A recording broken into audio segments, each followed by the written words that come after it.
উপর দিয়ে এরকম খাড়া হয়ে দাঁড়ায় যেত। মুসা আলাইহিস সালাম বললেন, রব্বি আরিনি আনজুর ইলাইক, ও আল্লাহ আমি আপনারে দেখতে চাই। আল্লাহ বললেন, না মুসা আমারে দেখা যাবে না।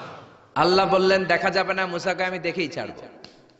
আল্লাহ বলল না না, আল্লাহ বলে নো, মুসা বলে ইয়েস। আল্লাহ বলে নো, মুসা বলে ইয়েস। আল্লাহ কি বলে? মুসা কি বলে?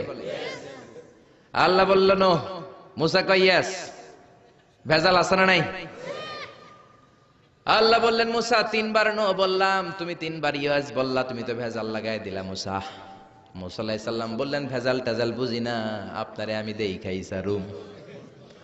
কারণ মুসা আলাইহিস সালাম আল্লাহর আওয়াজ শুনতেন। আপনি কি আল্লাহর আওয়াজ শুনেন? তো আপনার দেখার বাসনা কেমন আর মুসা আলাইহিস সালামের দেখার বাসনা কেমন তো একরকম নয়। উনি তো আল্লাহর আওয়াজটা শুনতেন। ওয়া কাল্লামাল্লাহু মুসা তাকলিমা, without any media, without any via, Allah সরাসরি মুসার সাথে কথা বলতেন। জোরে করে আল্লাহু আকবার। উনি প্রতিদিন আল্লাহর সাউন্ডটা শুনেন। আল্লাহর সাউন্ড এত সুন্দর, না জানি আল্লাহ দেখতে কত সুন্দর। এই চিন্তা মুসা আলাইহিস সালামের মধ্যে আছে না নাই? এজন্য মুসা আলাইহিস সালাম তিনবার বললেন ইয়েস ইয়েস ইয়েস। আল্লাহ আমি দেখেই ছাড়বো। আল্লাহ কয় নো নো নো। ভেজাল লাগছে না? আল্লাহ বললেন, মুসা কোন নবী এমন আবদার করে নাই, তুমি কেন করলা? মুসা কয় আমি এমনই করি, আমি আমার যেটা মনে চাই ওইটা আমি আদায় কইরা সারি। সুবহানাল্লাহ কইবেন না?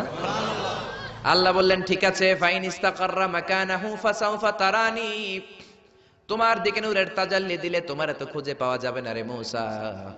আমি আমার নূরের তাজাল্লিটা আরব বিশ্বের সব চাইতে উঁচু পাহাড় তুর পাহাড়ের উপরে দেব। আমার নূরের ফোকাস আমি তুর পাহাড়ের উপরে দেব। ফাইন ইস্তাকাররা মাকানাহু ফাসাউফা তারানি, তুর পাহাড় যদি টিকে থাকতে পারে তুমি কিছু দেখলে দেখবা, আর তুর পাহাড় টিকে থাকতে না পারলে তোমার দেখা সম্ভব না। চিল্লায় বলেন ঠিক না? এই পৃথিবীতে সবচেয়ে বড় পাহাড় এশিয়া মহাদেশে হচ্ছে মাউন্ট এভারেস্ট, ইউরোপের হচ্ছে আলাস্কা পর্বতমালা, আমেরিকাতে হচ্ছে আল্পস পর্বতমালা, আরব বিশ্বের সবচেয়ে বড় পর্বতের নাম হলো তুর পাহাড়ের পর্বতমালা। কোন সুবহানাল্লাহ। এই তুর পাহাড়ের চূড়ায় আমি 2 বার উঠেছি। যে তুর পাহাড়ের কথা আল্লাহ কোরআনে 10 বার বলেছেন। আমার জীবনে